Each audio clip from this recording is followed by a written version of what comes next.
구약 성경은 39권으로 되어 있습니다. 구약 성경을 크게 세 가지로 분류할 수가 있습니다. 창세기, 출애굽기 같은 역사서가 있고, 이사야서, 그 다음에 예레미야서 같은 대언서가 있고, 그 다음에 욥기, 시편, 잠언, 전도서, 아가, 이렇게 시가서라고 불리는 이와 같은 책들이 있습니다. 오늘부터 이제 저희가 몇 시간에 걸쳐서 욥기를 이제 살펴보려고 합니다. 욥기를 포함한 이런 그 시가서는 한마디로 인생 이야기예요. 인생. 그러니까 뭐 그리스도인이든 비그리스도인이든 하나님 보실 때 인간은 어떤 존재인가 하는 것을 우리에게 알려주는 책이 이와 같은 그 시가서입니다. 특별히 시가서 안에는 사람의 그 희로애락의 그 감정이 아주 풍성하게 들어있어요.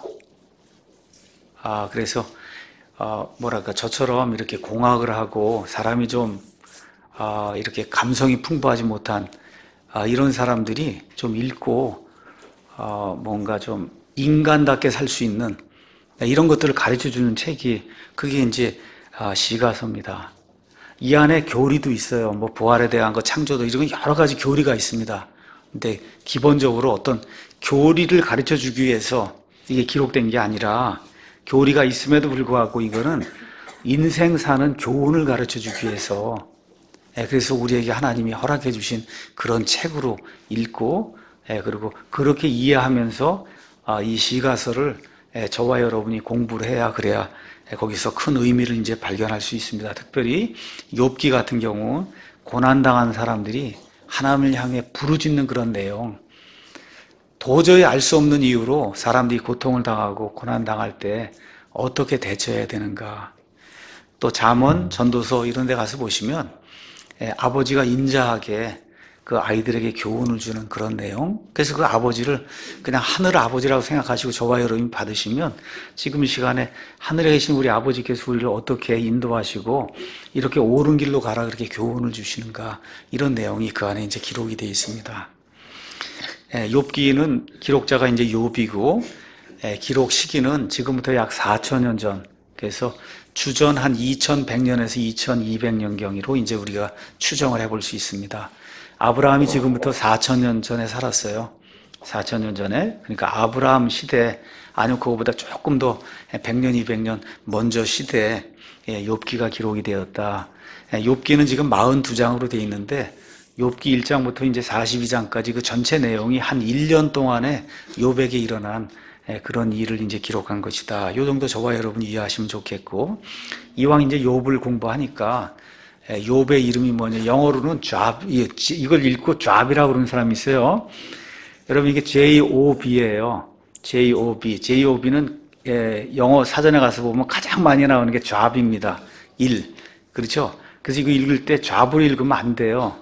이것도 미국 사람은 잡은 잡이라고 발음하고 요건 좁이라고 발음해요. 좁. 네, 그러니까 이게 같은 Job이라도 사람의 이름을 이야기할 땐 좁이라고 발음하고 직장 뭐 이런 거 얘기할 땐 잡이라고 발음을 한다. 여기 이제 좁이라고 하는 그런 그 욥이라고 하는 그런 그 이름이 나오는데 뜻은 고난당하는 자, 또 미움을 받는 자, 이렇게 이제 이름의 뜻이 있습니다.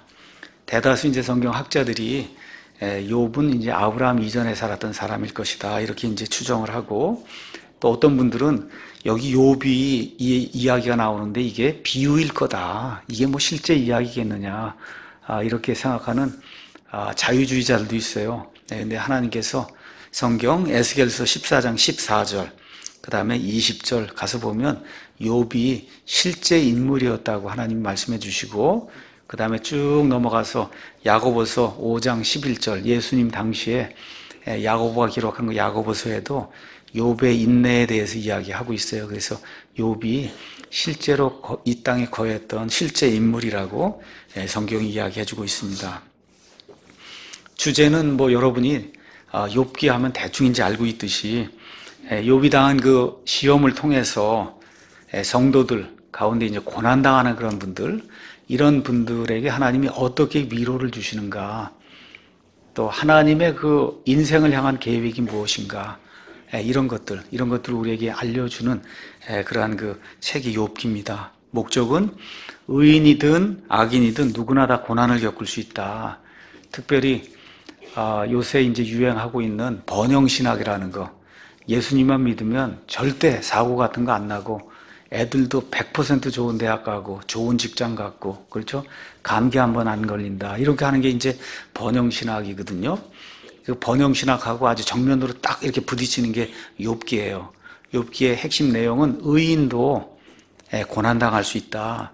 저와 여러분이 이 세상에 살지만 나중에 이제 욥기를 가서 이렇게 보시면 알지만 욥처럼 의롭게 산 사람이 어디 있어요? 근데 또 동시에 욥처럼 까닭 없이 고난받은 사람이, 그렇게 심하게 고난받은 사람이 어디 있어요? 예수님 빼고. 그렇죠? 그러니까 의인이든 악인이든 누구나 사람은 고난을 당할 수 있다. 또 사람이 주는 그런 위로와 하나님의 방법, 또 하나님이 주는 그런 위로, 방법이 다르다는 거. 또 마지막으로는 하나님 안에 거하는 우리 성도들에게 일어나는 모든 일이 하나님의 손 안에서 일어나고 있다. 하나님의 손 안에서, 그것이 좋은 일이든 나쁜 일이든 하나님의 손 안에서 일어나고 있다는 거, 이거를 하나님의 백성에게 가르쳐 주시기 위해서 하나님이 욥의 이 사건을 기록하도록 그렇게 이제 만드셨습니다. 내용을 먼저 우리 아이들도 있고 하니까 잠깐 좀 요약을 하겠습니다. 이 책은 아라비아 사막에 우스라고 하는 그와 같은 마을이 있었습니다. 거기에 욥이라고 하는 아주 경건한 그런 사람이 살고 있었어요. 근데 이제 갑자기 그에게 이제 고난이 닥치게 될 때, 그 고난을 둘러싼 그 욥과 그의 친구들과의 논쟁, 그리고 맨 마지막에 사람의 힘으로 이게 풀 수 없다는 거, 이런 거 끝난 다음에 맨 끝에 이제 하나님이 나타나셔서 이 모든 문제를 해결하는 이 모든 과정, 1년 동안에 일어났던 그런 모든 과정을 기록한 책이 이제 욥기입니다. 욥은 성경 가서 보니까 자식도 많고 재산도 풍부해서 동쪽 사람들 가운데 가장 큰 자였다고 성경이 이야기하고 있습니다. 근데 갑자기 욥이 알지 못하는 세상에서 저 위에 하늘에서, 그렇죠? 욥이 알지 못하는 그런 그 세상에서 누가 불쑥 나타나냐? 성도들 대적하는 사탄이 나타나서 하나님의 허락을 받고, 그리고 욥을 괴롭히는 그와 같은 내용이 이 안에 이제 기록이 되어 있죠. 욥의 모든 소유를 빼앗고 그의 모든 가족을 빼앗고, 그 다음에 그에게 심한 종기를 주어갖고, 그래서 기와장으로 몸을 푹푹 긁을 수밖에 없을 정도로 몸이 가려운 거예요. 이러한 그 악한 상황이 이제 욥에게 생기게 됐죠. 그를 사랑하던 그의 세 친구가 와서 그를 위로하려고 하는데 의도는 굉장히 좋은데 실질적으로 안에 그 내용을 가서 보면 결국은 본인들은 고통을 당하지 않으니까 의롭고 너는 고통을 당하니까 넌 죄인이다, 이제 그 얘기를 하는 거예요. 위로를 하러 오기는 왔는데 실질적으로 이제 그런 이야기를 이제 하는 겁니다. 그래서 계속 논쟁을 해도 끝이 안 나요. 그 옆에 젊은 사람 엘리우라고 한 사람이 이제 나타나서 또 몇 장에 걸쳐서 이러쿵저러쿵, 그 얘기가 틀린 얘기는 아니에요, 이렇게 들어보면.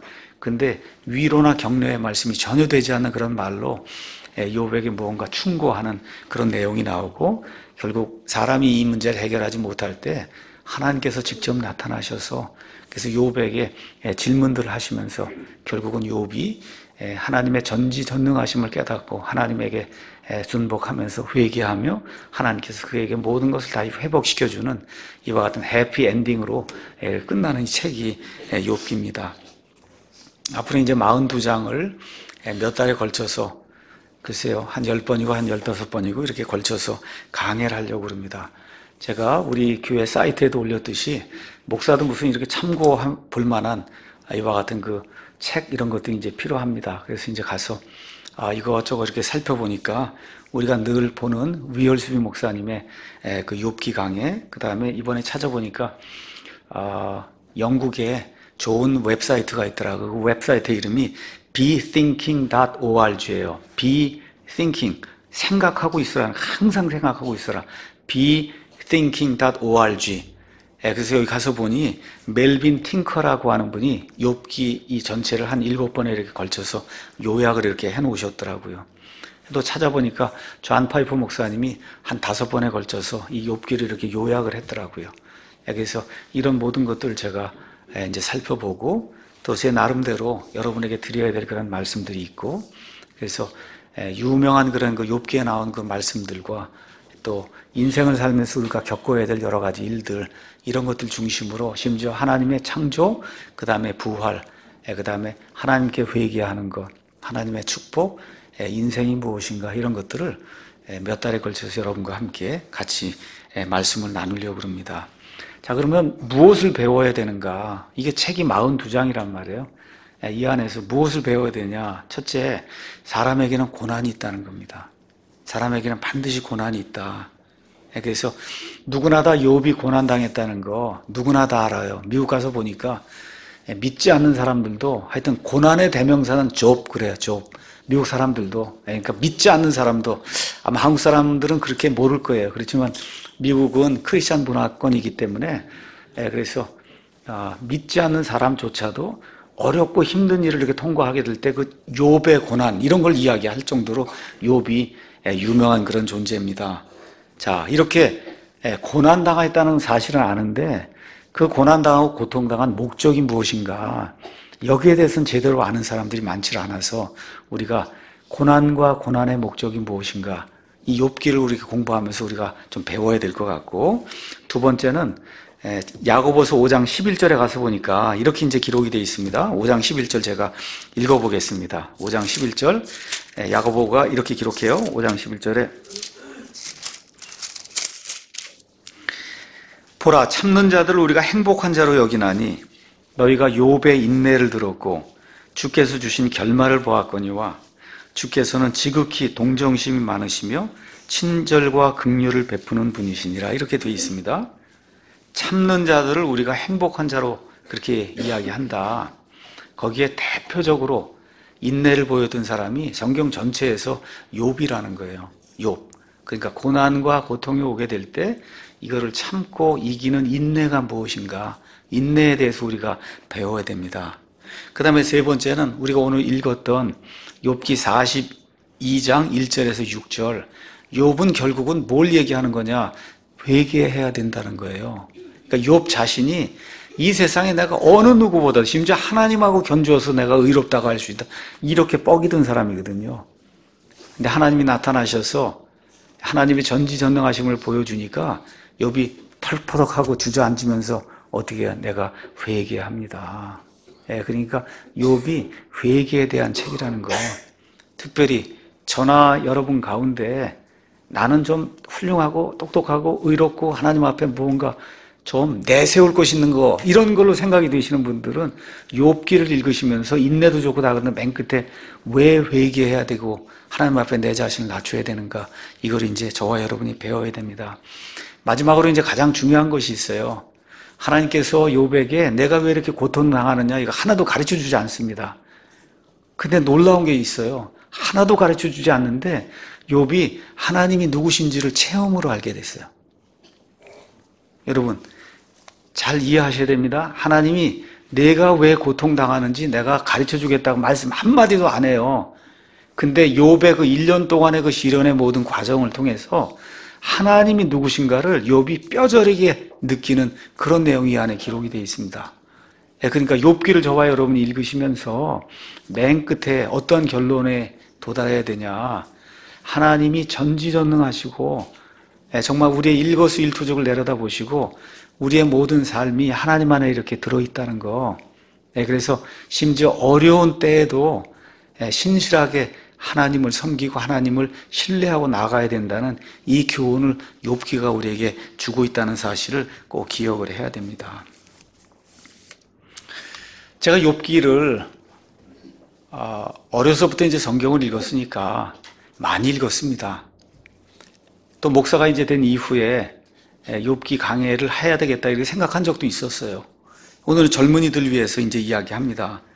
설교자가 욥기를 강해하려면 본인 자신이 많은 고난을 겪고 본인 자신이 인내했던 이런 경험이 없으면 욥기를 가르칠 수는 있는데 그 가르침이 본인과 듣는 사람들에게 그렇게 크게 유익이 안 됩니다.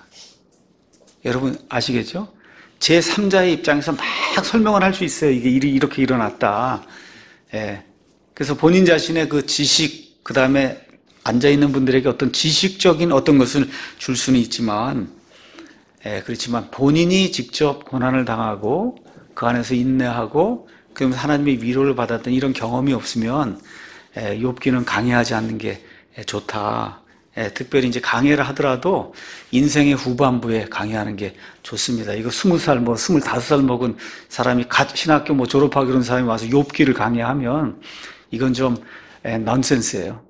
넌센스다. 이렇게 좀 이해를 하시고, 제 자신이 이제 고백을 할 것 같으면 저도 욥기를 이해하고 강해할 수 있는 그런 수준에 지금 올라와 있지는 않습니다. 다만 이러한 그 필요가 있지 않은가 이런 생각이 들어서 사실은 내 인생의 후반부에 한 70쯤 가서 이걸 해야 되겠다 이런 생각을 했었는데 어쩔 수 없이 좀 해봐야 되겠다 하는 그런 마음을 갖고 올해 이제 욥기를 이제 시작을 합니다. 특별히 지난 10년 동안 어쨌든 교회도 하고 한 20몇 년 동안 이제 성경도 이제 번역을 하고 뭐 이런 가운데 지난 1, 2년 동안 또 여러 가지 원치 않았던 이런 고통도 당하고 뭐 이런 가운데 어느 면에서 인내하기도 하고 인간적인 그런 어떠한 어려움 이런 것들이 교회를 하면서 이제 많이 드러나기도 하고 뭐 이렇게 이제 해서 이런 모든 것들 이렇게 회상도 하고 뭐 같이 경험하신 분들도 생각도 하고 여러분들 이제 욥기를 들으시면서 본인 자신의 삶에서 일어났던 그런 어려운 일들 이런 것들 나이가 드신 분들은 그 어려운 일을 생각하시고 아직 그거 경험하지 못한 분들은 아 인생에 저런 것도 있을 수 있는 거구나 하고 미리 간접 경험을 알아두면 그러면 도움이 될 것 같아서 그래서 욥기를 어쩔 수 없이 이제 하게 되고 아마 모르겠어요. 하나님 건강 허락하시고 은퇴할 때쯤 돼서 다시 한 번 더 계기가 오면 한 10년이고 지났을 때 혹시 다시 그때 또 다시 느끼는 욥기는 어떨지 다시 한번 강의할 수 있을지 모르겠습니다. 먼저 인생이 뭐냐 잠깐 여러분에게 좀 설명을 하려고 그럽니다. 어떤 사람이 집을 구매하려고 그래요. 뭐 아파트 같으면 방이 2개도 있고 3개도 있고 뭐 거실도 있고 부엌도 있고 이렇지 않습니까? 미국 같으면 뭐 이렇게 2층집 3층집 가면 집 방이 뭐 8개도 있고 뭐 지하실도 있고 뭐 이렇게 다 있단 말이에요. 부동산 이거 중개하는 사람이 이렇게 데리고 가서 방 하나 딱 보여줬어요. 여러분 그 방 하나 보고 아니면 부엌 하나 보고 아니면 거실 하나 보고 그 집을 구매할 수 있습니까? 구매 못 하잖아요. 그렇죠? 자동차를 사러 갔어요. 그랬더니 자동차 파는 사람이 다른 거 볼 거 없고 타이어만 보면 됩니다. 그리고 다른 거 다 가려놓고 타이어만 이게 깨끗하지 않느냐. 여러분 이렇게 하고 자동차 구매할 수 있어요? 불가능하잖아요. 그렇죠? 책을 이렇게 이제 우리가 샀습니다. 오늘 말의 품격, 그 다음에 언어의 온도, 또 뭐가 중요한 책이 뭐예요? 목사도 사람이다. 이런 거 다 여러분 책을 이제 구매를 했습니다. 그렇죠? 그 안에 10개 챕터가 있어요. 하나를 다 읽고는 나 책 다 띄었어. 무슨 내용인지 다 알아. 여러분 그렇게 이야기할 수 있어요? 없죠. 인생이 그렇다는 거예요. 인생에 대한 평가도 마찬가지다. 어떤 사람에게 엄청난 어려움이 있을 수 있어요. 근데 그게 그 사람의 전체 인생에 대한 평가가 아니다. 어떤 사람이 엄청나게 잘 될 수 있어요. 그렇죠? 그 잘된 것 자체 그 하나가 인생에 대한 전체적인 평가가 아니라는 거. 욥기를 통해서 저와 여러분이 이거를 꼭 기억을 해야 된다는 겁니다. 저를 일단 생각을 해보세요. 저를 이렇게 보시고 우리 교회 오시는 분들 가운데 저 때문에 또 실족해서 이렇게 어려움 겪는 분들도 있어요. 제가 여러분에게 늘 말씀드립니다. 여러 가지 일들이 있다. 전체 그림을 봐라. 내 인생의 전체를 평가를 해라. 내가 어떻게 살았는가. 이걸 생각을 못하고 누가 이랬대더라 이렇게 해서 하면 실족해서 이렇게 넘어지는 그런 사례를 제가 많이 봤습니다. 욥도 마찬가지고 여러분의 삶에서도 마찬가지고 어떤 한 가지가 그 사람의 인생 전체를 평가하는 게 아니라는 거. 전체를 보는 게 중요하다는 거예요. 그건 뭐냐? 하나님의 시각에서 인간을 보는 게 중요하다는 거예요. 하나님의 시각에서 정동수라는 그 인간을 여러분이 보셔야 돼요. 사람은 다 실수가 있고 어려움이 많아요. 그렇죠? 그런데 어떤 한 사람에 대한 그 평가는 시간이 이렇게 지나가는 가운데 하나님이 보실 때 인간이니까 다 실수가 있고 어려움이 있거든요. 그거 하나를 가지고 그 사람 평가하면 그거는 정당한 평가가 아니에요. 그래서 오늘 욥기를 우리가 이제 공부하면서 느껴야 되는 게 그거예요. 한 사람의 어떤 고통, 이거 저주구나. 한 사람이 너무 잘 됐구나. 이거 하나님의 축복이구나. 이런 방식으로 평가하면 안 된다는 거예요. 저 위에는 하나님의 관점에서 우리가 80이든 90이든 살았을 때 그 사람의 삶 전체가, 실수도 있고 잘못도 있고 정말 어려움도 있고 있습니다. 사람이기 때문에.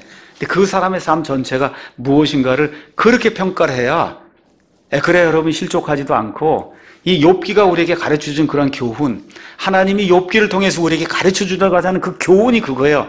사람이기 때문에 일희일비하고 그걸 다 사람을 평가하면 그것은 내 방법이 아니라는 거예요. 내 방법이 아니다. 그래서 모든 사람에게 고통이 옵니다.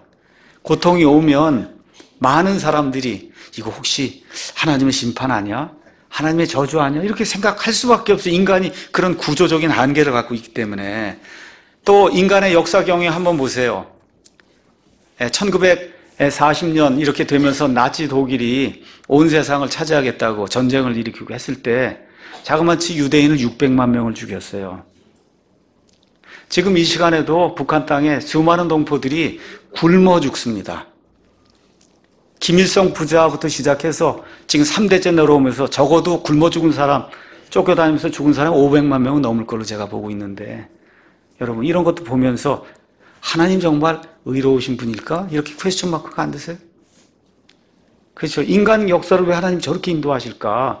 죄 하나도 없는 유대인들 600만 명을 하나님 왜 죽도록 그렇게 내버려 두실까? 이런 거 하나저런 생각을 하면, 하나하나 가지고 이러고 따지면은 그러면 하나님이 없다, 이런 결론을 내릴 수밖에 없다는 거예요.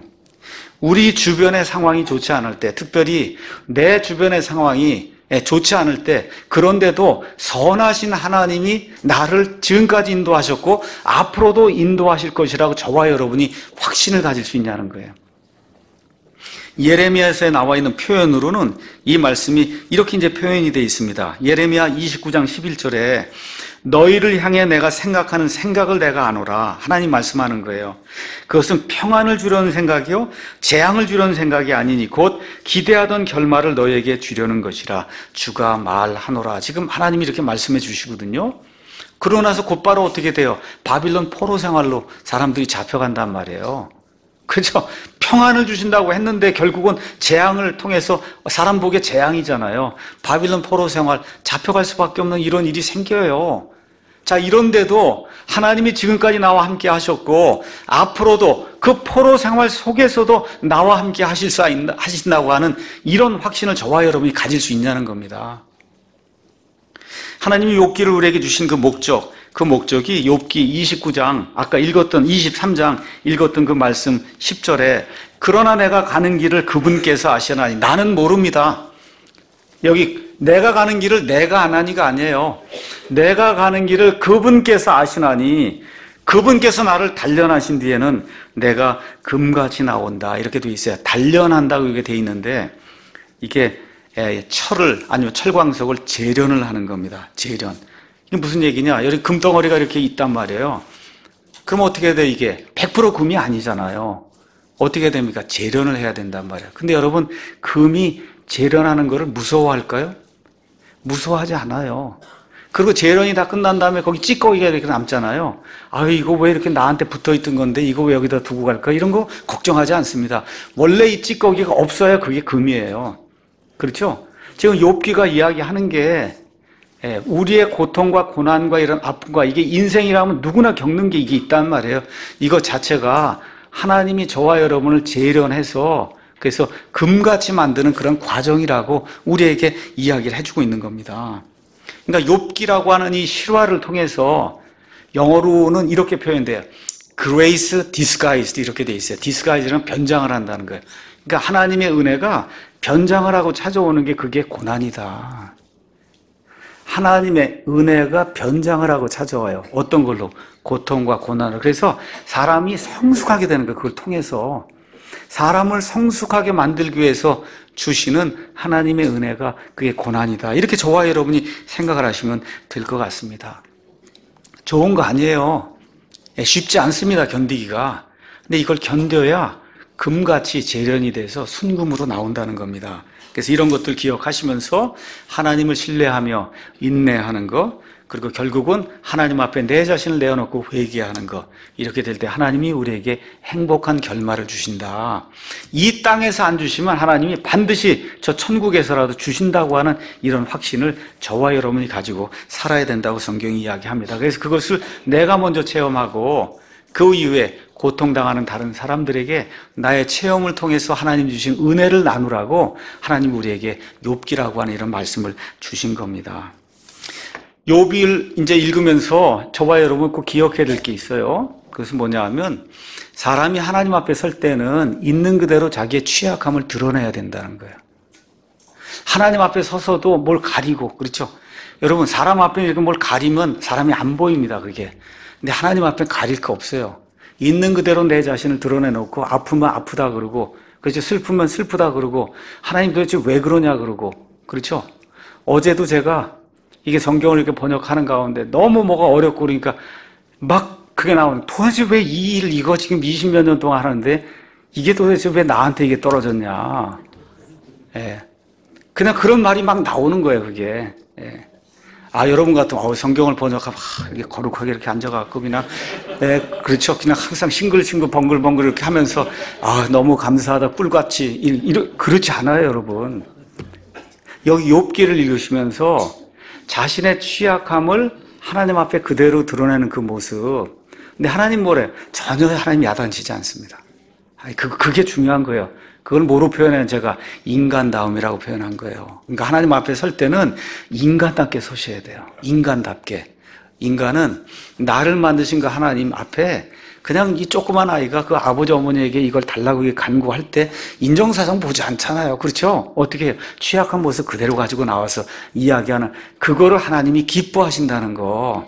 얼굴에 뭐 깔고 뭐 이러고서 위선 부리고 이렇게 해서 나가면 안 돼. 하나님 미워합니다, 그건. 있는 그대로 하나님 앞에 내가 이런 사람인데 도와달라고 이렇게 나가야 하나님이 기뻐하신다는 거. 자, 하나님 존재에 대한 그 논쟁을 이 세상 사람들이 많이 하고 우리 그리스도인들 많이 합니다. 첫 번째, 뭐가 있냐? 지적 설계를 봐라. 우주 공간의 그 모든 별들을 봐라. 심지어 박테리아 하나를 이렇게 현미경에 놓고 이렇게 보라는 게 얼마나 정교하게 만들어졌나. 그렇죠? 예. 그걸 우리가 지적 설계라고 해요. 그러니까 지적으로 이 모든 것을 디자인하는 그런 분이 없으면, 그러면 이 우주 공간, 사람 이런 게 어떻게 존재할 수 있겠느냐. 그렇게 이야기하는 거예요. 근데 반대편에서 또 의견을 들고 나옵니다. 그건 뭐냐? 하나님이 이렇게 사랑이 많고 선하시면 왜 이 땅에 이렇게 고생이 있고 전쟁이 있고 지금 아프리카 땅에 수많은 사람이 에이즈로 죽어가고 있고 우리 시골에 얘기하면 저 김정은이 같은 존재가 도대체 왜 존재하냐는 거예요. 하나님이 이렇게 선하시면, 그렇지 않습니까? 여태 핵무기 개발하다가 지금 와서 평화하겠다고 지금 나오는데 속으로는 계속 핵무기 만들고 있고, 저러한 존재를 하나님이 왜 그대로 살려두실까? 이거 생각하면 하나님이 없는 것 같잖아요. 그렇지 않습니까? 그러니까 하나님이 모든 걸 질서 있게 만들고 의로운 사람에게 복을 주시고 악한 자를 징벌하시고, 이런 시스템으로만 다 이게 이루어지면 하나님이 확실히 있어, 이렇게 이야기할 텐데 그 반대가 또 존재한단 말이에요. 그래서 세상 살다 보니까 나오는 게 뭐예요? 나는 열심히 하나님 뜻대로 사는데 가난하고, 옆에 있는 사람이 그냥 악하게 이렇게 하는데 점점 승승장구하면서 돈이 많이 생기고 애들도 잘 되고 이런단 말이에요. 왜 이런 일들이 생기냐? 인생이 왜 이렇게 꼬이느냐? 그래서 욥기는 잘 믿는 사람, 의로운 사람에게도 고통이 닥칠 수 있다. 그렇죠? 제가 다시 한번 말씀드릴게요. 그 고통이 grace disguised, 변장된 형태의 은혜로 여러분과 저에게 다가오고 있다는 거. 이거를 이해하고 깨닫고 몸으로 체험을 해야, 그래 한 단계 더 성숙한 사람이 되고 그리스도인이 될 수 있다는 거. 그래서 이 내용을 잘 기억을 하시고 42장을 이렇게 쭉 따라가면서 읽어야 이 책이 지루하지 않고, 그 핵심을 우리가 이제 알고 있으니까 이게 이런 이야기를 하는 거구나. 취약함을 드러내는 거구나. 그렇죠? 그럼에도 불구하고 나중에 회개하고 돌아올 때 하나님이 어떻게 해요? 갑절로 은혜를 다시 베풀어 주시잖아요. 그렇죠? 이런 것들을 체험하는 그런 아름다운 책이 욥기라는 걸 기억하시고 같이 욥기를 이제 공부해 보면 좋을 것 같습니다. 욥기 개관을 여러분에게 다시 한번 말씀드리겠습니다. 평안히 살던 욥에게 갑작스럽게 이제 재앙이 닥치기 시작합니다. 여기 욥기 1장에 가서 보니까 1장 1절에 이렇게 기록이 되어 있어요. 우스 땅에 욥이라는 이름의 어떤 사람이 있었는데 그 사람은 완전하고 죄 짓지 않았다는 게 아닙니다. 완전하고 곧바르며 하나님을 두려워하고 악을 멀리하는 지금식으로 하면 아주 좋은 그리스도인이었다는 거예요. 하나님이 그에게 2절 가서 보니까 아들 7을 줬고 딸 3을 줬다. 10명의 자녀를 줬어요. 3절 가서 보니까 여러 짐승들이 이렇게 나열이 되면서 굉장히 큰 부자였다. 이렇게 이제 되어 있습니다. 뭐 아무 문제가 없었어요. 근데 이제 갑자기 가정이 붕괴가 되고 경제가 붕괴된 내용이 16절, 17절에 이제 나오기 시작해요. 16절, 17절 그의 모든 소유가 약탈당하는 그런 일이 생기고 또 그 다음 19절 가서 보니 그 아이들 10명이 한꺼번에 몽땅 죽는 이와 같은 비참한 일이 생기게 됩니다. 이렇게 될 때 욥이 도저히 견딜 수 없는 그런 상태가 돼서 20절 가서 보니까 겉옷을 찢고 머리를 다 밀고 그리고 애통하는 그런 모습이 이 안에 이제 기록이 되어 있습니다. 근데 가서 보니까 그 20절에 이렇게 경배하면서 하는 말이 뭐냐 하면 21절 내가 내 어머니 태에서 벌거벗고 나왔은 즉 또한 벌거벗은 채 그리로 돌아가리라. 주신 분도 주시오 가져가신 분도 주시니 주의 이름이 찬송을 받을지어다 하고 이 모든 일에서 욥이 죄를 짓지도 아니하고 어리석게 하나님을 비난하지도 아니하였더라. 이렇게 되면서 욥의 신앙이 어떤 것인가를 잘 보여주고 있습니다. 자, 이렇게 이제 된 이후에 여기서 이제 고통이 끝나면 욥이 다시 시작을 해볼 수 있을 거 아닙니까? 그렇죠? 근데 문제가 뭐냐? 이제부터 시작이에요.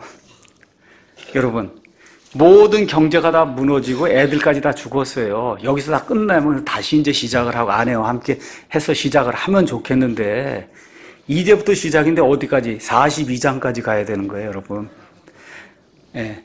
우리 인생을 살면서 많은 경우 여기서 끝이면 참 좋겠다는 그런 시련과 고통이 이렇게 있는데 많은 경우 그게 시작이 되는 경우가 있단 말이에요. 이게 끝이 아니고 지금 욥의 경우가 지금 그런 거예요. 여전히 지금 41장을 더 가야 돼요. 여기서 끝나면 좋은데. 근데 이제 2장이 들어가면서 어떤 일이 생겨요? 그가 가장 사랑하던 아내가 나타나더니 9절에 뭐라 그래요? 아예 하나님을 저주하고 죽으라 그러잖아요. 제 아내가 이러지 않아서 다행이에요. 그렇죠? 예. 여러분도 감사하셔야 돼요. 여러분 남편과 아내가 이렇게 얘기하나니 얼마나 감사한 일이냐. 자, 이런 상황에서 아내가 이 정도만 한 것도 감사한 거예요, 여러분. 아, 저렇게 믿음 없는 여자가 어디 있어? 아닙니다. 그 상황에 들어가면 저와 여러분도 그렇게 할 수밖에 없어요. 이게 인간의 취약함이에요. 여기서 뭘 깔고 그러고서 가면 뒤집어 쓰고는 하나님께 영광 이런 거 아니잖아요. 있는 그대로 하나님 저주하고 죽어라. 이거 인간의 얼마나 그 취약한 단면을 이렇게 보여주는 리얼한 그 그림이에요. 이게 저와 여러분이고 하나님이 오케이 괜찮다고 하세요. 괜찮아요. 괜찮습니다. 네. 자, 이 욥의 아내를 비난할 수 있는 사람이 이 세상에 있겠나. 네. 우리도 살다 보면 정말 남편과 아내가 본인을 좀 위로해 줘야 되는데 가족들이 본인을 위로해 줘야 되는데 제가 이제 가장 제 아내에게 불만을 토로하는 게 그거거든요. 아, 당신이 나를 이해하고 이 위로를 해야 되는데 같이 합세를 하면 어떡하느냐. 그 지금 욥의 아내가 합세를 한 거예요, 거기에. 그렇죠? 마귀에게 합세한 거예요, 지금. 욥을 괴롭히려고. 자, 이제 욥의 아내가 끝나고 나서 3장부터 31장까지 욥이 사랑하던 3명의 이제 친구들이 등장해서 말 그대로 최선을 다해서 위로를 준다고 하는 그런 말이 나오는데 가서 여러분 읽어보시면 속을 후비는 거예요. 속을 다 후비는 거예요. 그럼 무슨 얘기냐? 내가 심각한 죄를 짓지 않았는데 하나님이 어떻게 저주를 줄 수 있겠냐. 하나님은 의인에게는 복을 주고 죄인에게는 이와 같은 저주와 심판을 주시는 분이다. 그러니까 선한 자에게는 선한 일이 생기고 악한 자에게는 악한 일이 생긴다. 그러니까 우리는 저주받지 않았으니까 우리는 선한 자고 의로운 자고 너는 악한 일을 우리 몰래 하나님 몰래 이렇게 범했기 때문에 이런 일이 생긴다 하고 자그마치 3장부터 시작해서 31장까지 계속 공격하는 그런 내용이 그 안에 이제 나오는데 욥이 승복할 수가 없잖아요. 그 사실이 아니니까. 그 이후에 그 옆에 엘리우라고 하는 그런 젊은 사람이 이제 있었어요. 얘기를 다 듣다가 할 수 없이 자기가 뛰어난다 하면서 이 나이가 든 욥과 그 세 친구들에게 큰 교훈을 주는 거예요. 그 교훈의 내용이 뭐냐? 틀린 얘기 아니에요. 이 고통은 너의 유익을 위한 거다 하고 젊은 사람이 나타나서 이야기를 하는 거예요. 그래서 제가 얘기했잖아요. 욥기를 강의할 때 이게 젊은 사람이 튀어나와서 이렇게 이야기하는 게 이게 좀 맞지 않는다. 아직 쓴맛 단맛을 엘리후가 고통 자기 겪지도 않은 사람이 이게 하나님이 너의 유익을 위해서 그러는 거다 이렇게 이야기하면 틀린 말은 아닙니다. 그 엘리후가 이야기하는 그 내용의 대다수가 틀린 말이 아니에요. 근데 문제가 뭐예요? 욥에게 전혀 위로가 안 된다는 거예요. 욥에게 전혀 위로가 안 된다는 거예요. 그래서 로마서 12장 말씀 가서 보니까 로마서 12장 15절에 사도 바울이 교리에 능한 사람 아니에요. 얼마나 교리가 밝은 사람이에요. 근데 우리에게 뭐라고 부탁을 해요? 기뻐하는 자들과 함께 기뻐하고 슬피 우는 자들과 함께 슬피 울라고 이런 실질적인 그런 교훈을 우리에게 주는 거예요. 어떤 형제나 자매가 와서 제가 이렇게 어려운 일을 당하고 있습니다. 그렇게 얘기할 때 형제, 자매 기도 안 했지? 성경 말씀 읽었어 이번 주에? 이게 곤란하다는 거. 이렇게 하면 이게 엘리후예요 이게. 그러면 그렇게 아프다 그러면 어떻게 아유 그럼 마음이 아파서 어떻게 하겠냐, 내가 좀 도와줄 수 있는 방법이 없느냐, 이렇게 나가서 도와줘야 되는데, 그렇죠? 이번 주 내내 읽었냐, 1년 내내 읽었냐, 지난 이거 자꾸 이야기하면 이게 바로 엘리후가 되는 거예요. 틀린 건 아닐 수 있어요. 그럼에도 불구하고 전혀 위로와 격려가 안 되는 겁니다. 그러니까 sympathy, 이건 뭐예요? 같이 어려움의 감정을 나눠야 된다는 거예요. 이게 필요하다는 겁니다. 지금 욥에게 필요한 거는 논리적인 무슨 설명이 필요한 게 아니에요. 그게 필요한 거는 위로와 격려와 이걸 디디고 일어날 수 있는 그런 용기가 필요한데, 진리라고 와서 이제 이야기하는 틀린 이야기 같지는 않은데 결국 그에게 아무 도움이 되지 않는다는 그런 내용이 34장부터 시작해서 37장까지 이제 나옵니다. 자, 사고로 살아가는 그런 사람들 잃을 수도 있어요. 결혼이 깨질 수도 있습니다. 여러분 결혼하고 이혼해야 되겠다 이런 사람이 어디 있어요. 근데 인생 살다 보면 그런 일이 생길 수 있습니다. 그렇죠? 부모 자식 관계가 깨질 수 있어요. 형제 자매들 간의 그 우위가 깨질 수 있습니다. 직장에서 자꾸 일이 꼬일 수가 있어요. 열심히 하려고 하는데 일이 자꾸 꼬여요. 병에서 조금 나으면 좋겠다고 하는데 병이 자꾸 도지는 그런 경우도 있어요. 많은 경우 내 자신을 돌이켜볼 때 이건 내 문제 같지는 않은데 주변에 있는 사람들이 위로한다고 해서 네가 기도 안 하고 네가 뭐 하고 이렇게 자꾸 이야기하면 그것 자체가 위로와 격려가 되지 못하는 그런 경우가 많이 있다는 겁니다. 이러는 가운데 자그마치 2장부터 시작을 해서 몇 장까지 37장까지 세상의 모든 사람들이, 여러 종류의 사람들이 와서 욥을 위로하려고 하는데 욥이 위로가 안 됩니다. 이런 가운데도 욥이 계속해서 참고 인내하고 하나님을 신뢰하고 이 모든 일이 그냥 생겼을 리는 없다. 이게 하나님이 이 모든 걸 주장하시는데 이게 그냥 생겼을 리가 있을까 하고 하나님을 계속해서 신뢰해 나가는 가운데 드디어 하나님이 등장을 하는 거예요. 38장 가서 잠깐 보겠습니다. 욥기 38장 1절, 그때 주께서 회오리 바람 속에서 욥에게 응답하여 이르시되, 이야기하면서 지식이 없는 말들로 이치를 어둡게 하는 이자는 누구냐. 욥을 이제 책망하는 그런 내용이죠. 이제 남자답게 허리를 동이고 내가 내게 물을 터이니 너는 내게 대답할지니라 하고 하면서 하나님이 나타나셔서 38장부터 42장까지, 특별히 38장, 39장에 질문을 쏟아내는데, 질문이 도대체 몇 개냐? 제가 가서 구글 가서 한번 찾아봤어요. 제가 다 이걸 할 수, 그랬더니 66개다. 66개의 질문을 쏟아낸다. 66개, 하나님이 그 66개 중에 어떤 거는 질문이 안에 2개가 있어요. 그래서 그걸 다 나누면은 77개의 질문을 쏟아내신다는 거예요. 하나님이 나타나시더니 그래 이렇게 하면 위로를 받고 이렇게 하면 내가 잘 되고 이런 얘기를 하는 게 전혀 아니고 하나님이 70개나 질문을 쏟아내는 거예요. 70개. 그 70개 질문을 3개로 요약을 하면, 첫 번째 38장 1절에 38절은 내가 만든 이 창조 세상을 내가 이해하느냐, 하나님이 묻는 거예요. 그 다음에 38장 39절부터 39장 30절까지는 내가 만든 이 창조 세상을 내가 관리할 수 있냐, 사자에게 밥을 주고 까마귀에게 밥을 주고, 그렇죠? 물고기에 밥을 주고 이런 모든 거 하는, 이런 모든 거 이건 내가 경영할 수 있냐는 거예요. 내가, 그렇죠?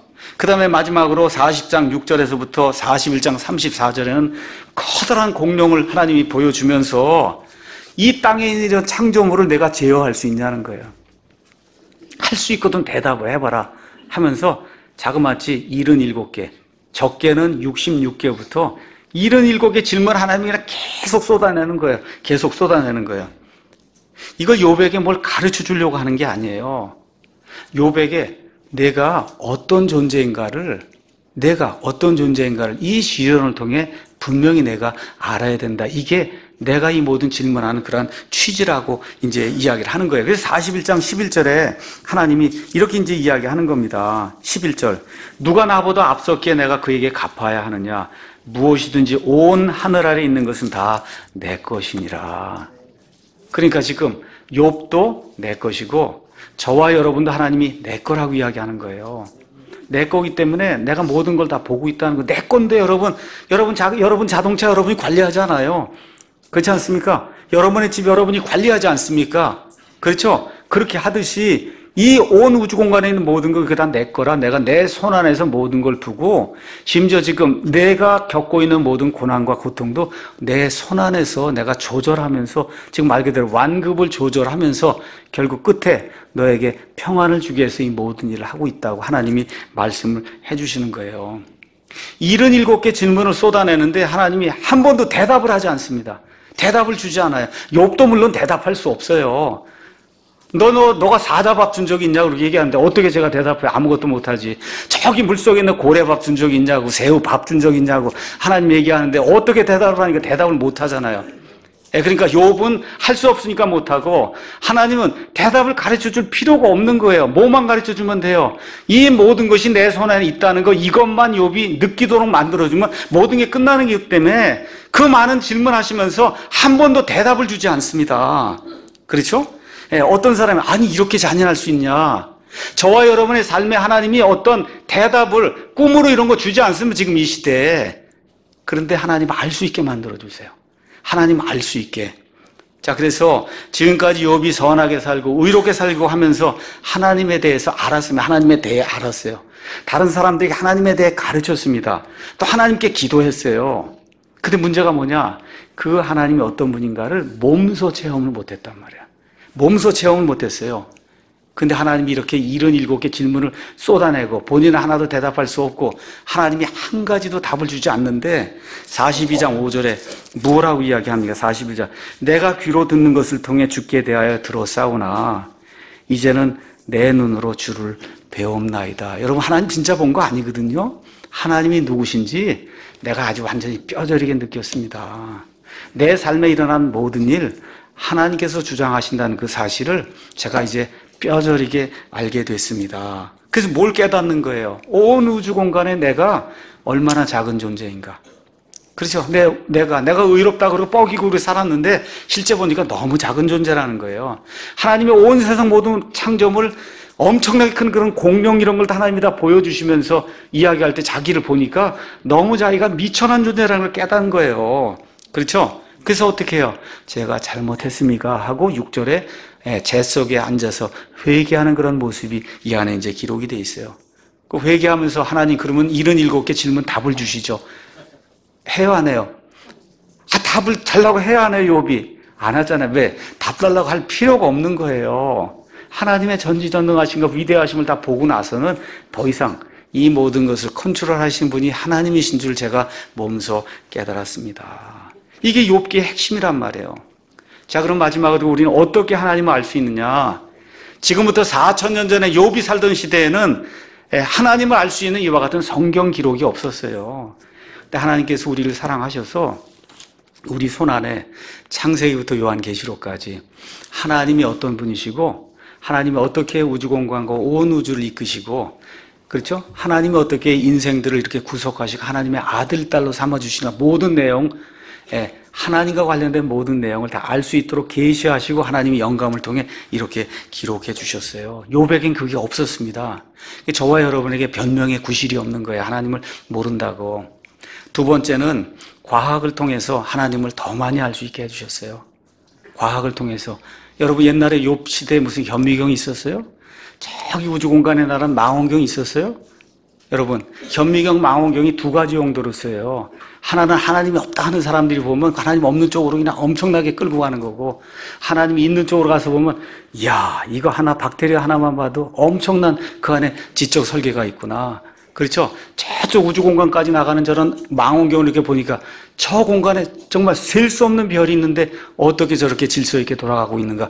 이거를 볼 수 있도록 하나님이 과학을 통해서 하나님을 깨달아 알 수 있도록 우리 인간에게 많은 은혜를 베풀어 주셨습니다.